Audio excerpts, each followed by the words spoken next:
шинээр бараанууд ирсэн.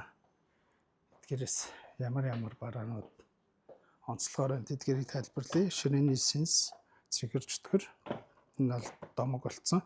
Гэхдээ энэний сайжруулсан загвар гэж явагддаг. Өөр дөр батарейтай, свинг горимтой, суур сайтай энэний хажууд, дээрээс нь дөрвөн горимтой сенсний үлээлт хүч арай илүү. Батарейтай болохоор ер нь бол ялчгүй арай илүү байгаад байгаа. За энийг нөгөө сонзон сууртай ширээний гартаа өргөөр ирсэн байна. Энэ болохоор ийм 2021-22 гэсэн загвар оны 12 оны 9-ийн иж зориулсан. Цаагуур нь болохоор M3, M4, M5 дээр зориулсан загварууд байна. Нэг сенстэй, хос сенстэй. Баяраа цахаараа маань арай шинжилсэн загвараа гаргасан байлээ. Түүнийг нь бас авчирсан. Сенсний үед арай том болсон юм шиг байна. Энийг өстө залгаж үзчихээж мэдэх болов. Сенс гэнэ адаптер нөр дээр бас адилхан сенстэй. Keysight Access энэ болохоор sound cardтай C залгууртай загвар нь өөр дээрээс дөрвөн төрлийн дууралтыг шууд өөрчлөх боломжтой. Sound cardтай гэд өмнө танилцуулж байсан баг. Өөрт нь бас нэг юм цүнх гэнэ pouch гэдэг зүйл дагалдаж ярьдаг. Энийг нэрээ авах хүмүүс надаас бас нэгж байгаа даваарэ. Тэгэхгүй бол би мартчихад байдаг юм аа. За энэ SIG USB-R өргөдөг. Компьютер дээр ашиглавал нэм тохиромжтой. Ялангуяа AirPod-д утсан богиндод идэг тохиолдолд байх тохиолдолд C залгуурыг R өргөх нэ. Ийм зэнэгцэн AX360M энэний нэр бүр арай ядрагатай урт юм аа тий. Бүх төрлийн Apple-ийн төхөөрөмж дээр болно. Утсан дээр 14, 15 болон түүнээс дээш загварууд дээр дэмжин бүх төрлийн iPad, таблет юу гэдэг юм болно. Энэ одоо би бүр зорин сая гараад ерөөсөө танилцуулагдаад удаагүй байгаа Hikate-ийн 3 төрлийн чипчийг авчирлээ. Энэ дэр бол би нэлээд шохорхолтой байгаа. Яагаад гэвэл бидний зүгээс одоо яг өмнө зарж исэн загваруудаас энэ GT4 Pro Ultra гэх энийг харуул таних ах. Эдгээр загваруудыг бол аль хэдийн оруулж ирээд хэрэглэхнийг нь эргэлдээд танигдаад явцсан байгаа. Энэ өөрөө давуу тал нь Bluetooth холболт нь 45 ms гэж явдаг. Тэгэхээр ms latency маш багатай учраас ер нь бол хэр баргийн хоцрогдол мэдрэгдэхгүй. Хит мэдрэг хүмүүс альсгүй олон жил уцтай юм хэрэгэлсэн хүмүүст бол шууд зөвлөхөд бас хэцүү. Тэгж хэлэхгүй болохоор нөгөө Bluetooth ямар ч хоцордгүй гэсэн бистэй гэд манай ханж бас нэг үг мушгаад байдаг талтай. За энэ Air 3 гэх загварны харагдж байгаачлаа. Загварын хувьд нэг иймэрхүү үр дээрээ донголтой давхар хоссон холболттой ажиллах цаг нь нэг цэнэгээр 18 цаг. Нийт ажиллах цаг нь 60 хэдэн цаг байсан. Тэр бусад дэлгэрэнгүй мэдээллийг бол би бүр unbox хийгээд нэг бүрчлэн тестлэнгээ ярих гэж бодож байгаа. Bluetooth холболт нь 40 ms-тэй latency. Тэгээ 2.4 Гц буюу донглоо залгуул энэ ч тэгэл дуусаа шууд уцтай л гэсэн. GT4 Pro бас нэг GX3 гэдэг. Одоо энээсээ бараг илүү үзүүлэлттэй. Бүх төрлийн төхөөрөмждөр залгаад ашиглах боломжтой. Ерөнхий үзүүлэлтээр бол тэрнтэй Air загвартай төстэй. Bluetooth-ээр 15 цаг, донглоор 17 цаг үлээ. Тэгээ Bluetooth BT 6.0-тай 2.4 Гц-тэй. Өөр дээрээс хасах 45 дБ бууруулагч ANC.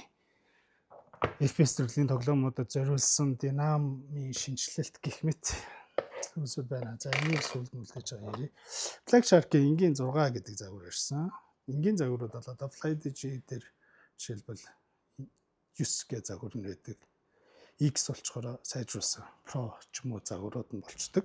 Black Shark дээр болохоор бидний зүгээс өмнө танилцуулсан тэр 6 Pro нь харагдаж байна. Энэ бол 6 Pro нь 35 Вт, 6 нь болохоор 27 Вт.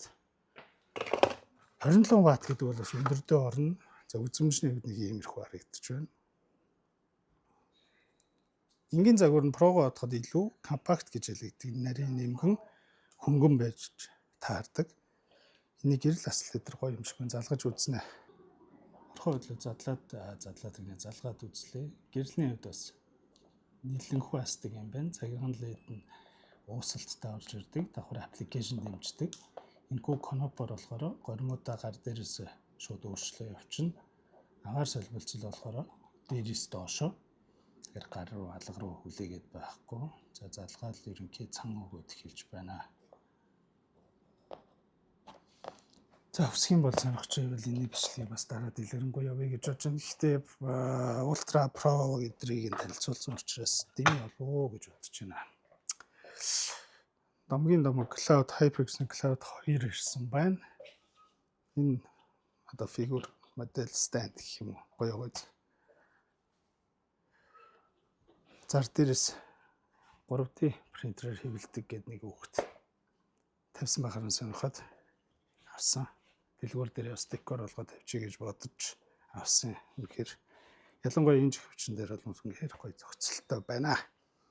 За цаашлаа энийгээр энэ Royal Clutch RK75 T-shaftтай байдаг лөө дээ. Чимээ нэг иймэрхүү. Ажаасын N78 гэдэг лөө. Тэрний бас энэ болохоор 60%-тай, энэ 70%-тай байдаг лөө дээ. Энийг даваад бол энэ дээрээсээ бас нэг хоёр зүрх контролтой байдаг. Тэгээд хосос өмлөөдөд болоо 2.4 герцтэй байдаг. За энэ ажаасыг болохоор 2 өнгөрсөн. Анзаарсан бол энд харыг нь гаргаад тавьсан байсан. Энэ өөрөө механик кейборд. Энийн свич бол ихтэй нэг гоё дуурдаг юм байна уу. Залгаж үзье. За гэрэл асалт бол үнэхээр гоё ингэж байгаа харуулъя. Царайлаг юм байна. Энэ чинь энэ дээрээс яаж асалтаас солиод үүдэг лээ. Маш олон төрлөөр асдаг юм байлээ. Тэгээ энийгээр инлээдтэй. За цаашлаад Magic Flag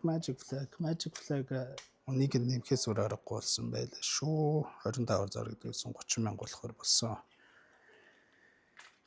Яах арга байхгүй. Миний зүгээс анханасаа 25 мянгаар зараад одоо нэлээд удажлаа да.